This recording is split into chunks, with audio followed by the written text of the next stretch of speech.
hauntedflower.com and hauntedflowerreviews.com. And before I review Dinner for Schmucks, I wanted to let you know that we are having a movie t-shirt giveaway at www.hauntedflowerreviews.com right now. It's really easy to enter and the instructions are on the front page. The contest will be running until Sunday, August 1st. And then we will have another new contest for a Blu-ray movie coming out. Dinner for Schmucks was directed by Jay Roach based on the movie The Dinner Game by writer-director Francis Weber. In order to move ahead in his career, Tim, played by Paul Rudd, must attend his boss's party where each guest gets to bring the biggest idiot he can find for the amusement of all. Fate brings the eccentric Barry, played by Steve Carell, into Tim's life, more specifically in front of his car, initiating a very funny sequence of events that results in Tim bringing Barry to dinner. For a movie billed as like an event film, everything's building up to this event, it's really much more about the journey leading to it and not the event itself. As in The Cable Guy, a strange person comes into the protagonist's life and systematically, with good intentions, proceeds to ruin it. A few scenes were so painful to watch that, much like the first time I saw Meet the Parents, they were really hard to enjoy.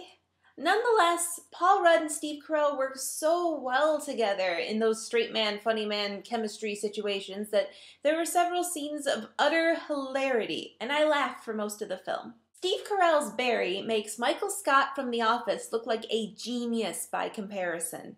He takes it all up to a whole nother level, including making himself look like one of his mice in his mannerisms and the way he smiles. No matter how dumb Barry might come off, Steve Carell is a master of finding ways for the audience to empathize with him, making him human to us and in ways lovable. I thought I would find Barry's taxidermy hobby very unsettling and creepy, but the mice were just so cute. The way they're frozen in action, it's like a little mousy heaven, and Steve Carell's adoration of them just breathes life into their poses. Paul Rudd has mastered the art of the straight man in bromances.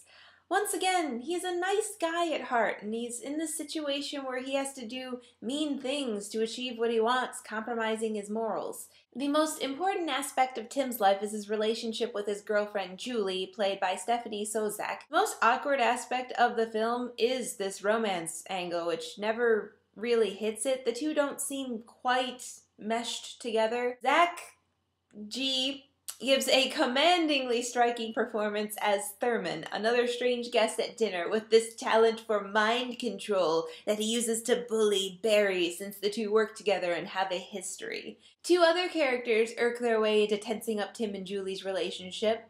Jermaine Clement plays Kieran, an artist that Julie works for as a curator whose animal magnetism leaves all around him, including the audience watching the movie, completely breathless with anticipation for the lengths he will go to. Lucy Punch plays Darla, the ex-girlfriend stalker of Tim, whose psychotic tendencies are shockingly scary and funny at the same time. She is perfectly cast because there are definitely aspects of her that are very attractive, but she looks crazy and her eyes are too close together. This probably won't be a movie for everyone since some of the situations get so bad that it is truly painful to watch them, but it makes up for it well with these heartwarming moments from Steve Carell and a whole lot of laughs. Thank you for watching my review, and don't forget to subscribe to me on iTunes. Just search for Haunted Flower Reviews, and then you can take my reviews with you to the movies when you're choosing. Take care. Shameless plug! Don't forget to see all of my reviews and videos of me on the Rotten Tomatoes show at hauntedflowerreviews.com. Also check out our store, hauntedflower.com, the web's best source for fantastic apparel. You can follow us on Twitter at haunted_flower or fan our Facebook page too. If you're local to the Indianapolis area, visit indiemojo.com for details on how you can win free screening passes. You may say I'm a dreamer, but I'm